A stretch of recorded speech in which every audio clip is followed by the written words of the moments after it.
ভৌতিক ঘটনা।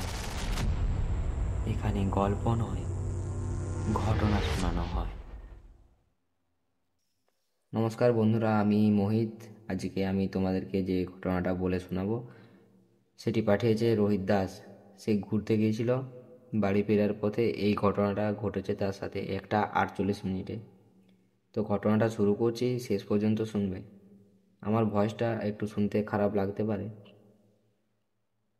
রাতটা ছিল একটু চুপচাপ। মাগুরা থেকে দোগাছিয়া আসছিল বাসটা। বাসে মাত্র 5 জন যাত্রী ছিল, কিন্তু তারা জানতো না সামনে তাদের জন্য কি অপেক্ষা করছে। বাসটা একটা পুরনো ব্রিজের কাছাকাছি যেতেই হঠাৎ সবার মোবাইল থেকে নেটওয়ার্কটা সম্পূর্ণভাবে কেটে গেল। ড্রাইভার বলল, এই রাস্তায় মাঝে মাঝে সিগন্যাল কেটে যায়, কেউ চিন্তা করো না। কিন্তু সমস্যা শুরু হলো এরপর। ঘড়িতে 1:48 বাজে। বাসের সামনে আলো পড়তেই যাত্রীরা দেখল একটা বৃদ্ধ লোক রাস্তার মাঝখানে দাঁড়িয়ে আছে। ভেজা গা আর মাথার চুল দিয়ে পুরো মুখটা ঢেকে রেখেছে। ড্রাইভার অন দিল, কিন্তু বৃদ্ধ লোকটি এক ফোঁটাও নড়ল না। তখন হেল্পার চিৎকার করে ভয়ে ভয়ে বলল, এটা মানুষ না, সামনে দেখো, এর ছায়া নেই। ড্রাইভার ব্রেক মেরে দেখল স্বাভাবিক মানুষের মতো দুটো পা নেই, বরং ছায়ার মতো টেনে নামানো অন্ধকার। 1:39 সবাই ভয়ে নিস্তব্ধ হয়ে গেল।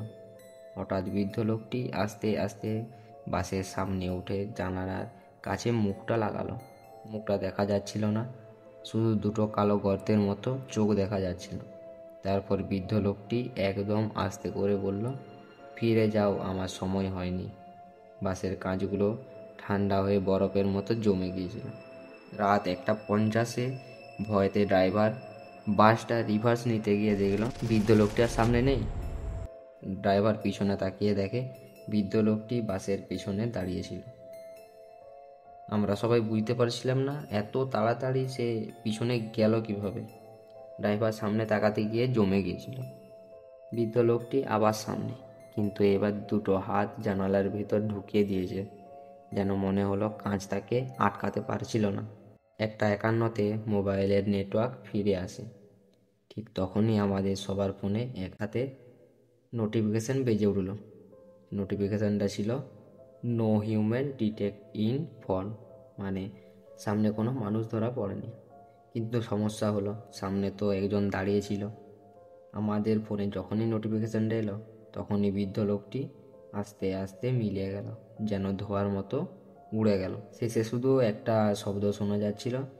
শব্দটা হলো, তোমরা সময় মতো ফিরে গেছো। বাসের ইঞ্জিন নিজে নিজেই স্টার্ট নিয়ে নিল। ড্রাইভার ভয়ে কিছু না বলে দ্রুত বাস চালিয়ে বেরিয়ে গেল।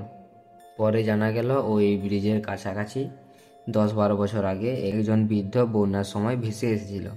তার মৃত্যুর ঠিক আগে নাকি তার মোবাইলের নেট ধরেছিল 1:48 থেকে 1:50 মধ্যে। তো এই ছিল ঘটনা। ঘটনাটা কেমন লাগলো কমেন্টে জানাবে। আশা করি ভালো লাগেনি। ভালো লাগলে এই ভৌতিক ঘটনার ফ্যামিলিতে যোগ হয়ে যাও একটা সাবস্ক্রাইব করে। নমস্কার।